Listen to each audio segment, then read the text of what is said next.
week on Maynard Gamer, we're reviewing GoldenEye 007.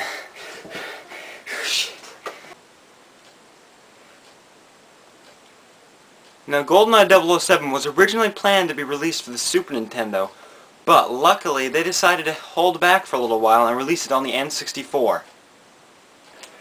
Now, this GoldenEye 007 game was a major impact on all of the first-person shooters that came after it. Originally, first-person shooters didn't really have that much to them. Like Doom, it was basically just run around and shoot people. And I know that is still fun, and Doom was a great game, but this game really added stuff to it, like the ability to zoom in with a sniper, or even the way that certain areas on the body can deal more damage to the people. Now, originally, this game was meant to be released for the Super Nintendo as an on-rail game. Now, what an on-rail game was, it's one of those games that you play at the arcade, like Virtual Cop or that zombie game, where you have guns and you can shoot stuff, but your player only walks in one specific path, and you don't get to choose, you just get to choose what you shoot at. Now, if GoldenEye went for this idea, it would have changed dramatically, and I don't think it would have come out the same way it did.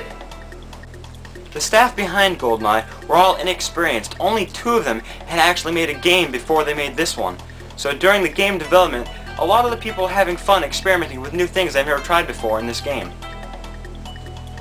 Now, in this game, GoldenEye 007, the levels are all based off of the movie. Unlike Everything or Nothing or Nightfire, which they just made up their own storyline, this game actually follows the same storyline as the movie. So you can watch the movie and play the game, and you'll have a further understanding. It kind of allows you to immerse yourself into James Bond's world. Now, GoldenEye, this was a huge hit. It sold over 8 million copies and won tons of awards like the Best First-Person Shooter Award or Game of the Year Award. It had such a good success, other companies like EA released a game called GoldenEye Rogue Agent. Now, the game GoldenEye Rogue Agent really had nothing to do with the movie GoldenEye 007, and some critics claim that they just used the title in order to get fame and glory right off the top. Because this game was such a big hit, they figured, hey, we just throw GoldenEye on there? Hey, it sells. But it didn't. Piece of shit imitator.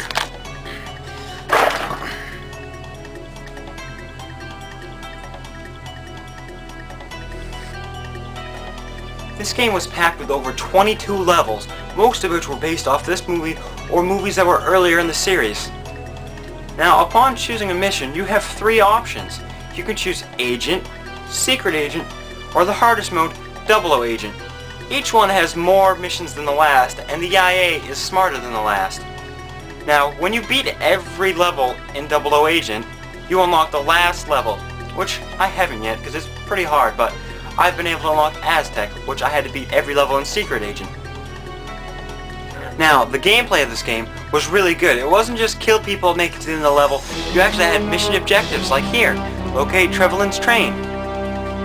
Or in 00 Agent, there's even more, like destroy illegal arms cache, destroy a computer in the network, obtain safe key.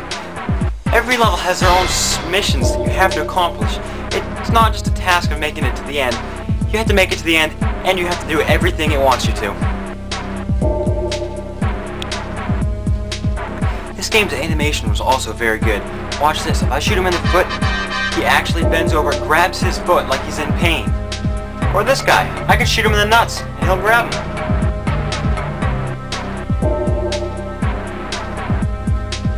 Or I can shoot this guy in the neck. This game was full of weapons, like the PP-7, KF-7 Soviet, the sniper rifle, or even some gadgets that Q made for you so you can accomplish certain points in each mission. The controls of this game were also pretty fun to pick up.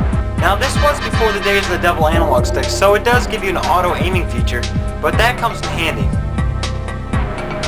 Now remember, if you're not stealthy enough, sometimes the alarm will go off. And then all chaos breaks loose.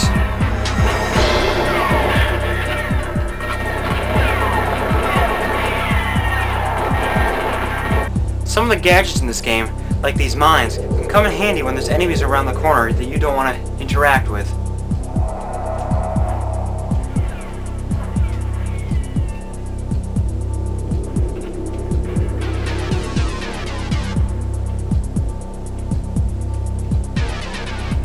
This game also introduced the new idea of dual weapons.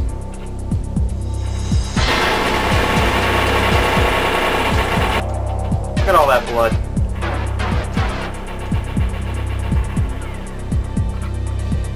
They even spent time to put in features like lights. You can even blow them up. This game also included cheat options, where you could go in after unlocking cheats and turn them on so you could play them during your game. Now, these cheats added to the gameplay. You couldn't beat a level though, it wouldn't allow you to if you turn the cheats on, but you could still have some fun, like DK mode, where you get a big ass head like that. One of my favorites though would have to be the double grenade launcher.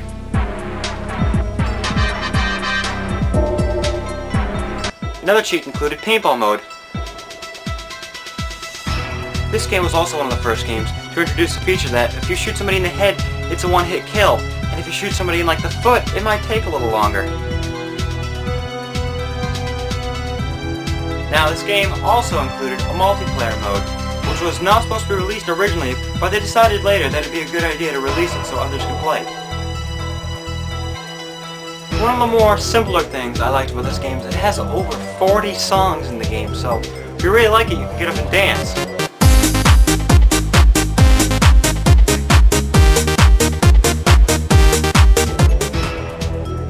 Or, like most people, just listen to it while you're playing the game and get kind of a variety so you don't get bored of the same old song over and over again. One of the kind of amusing features in this game was everything explodes, like lockers, or computers, or desks, or even a chair. Now this GoldenEye game, this one is pretty much amazing. It's one of my favorite shooter games ever. That's why this week I'm going to give this one 5 shots in the nuts.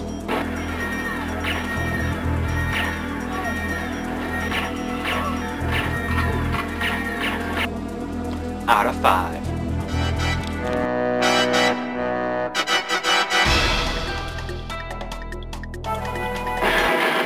I killed you. Guess what? I killed you. Eat.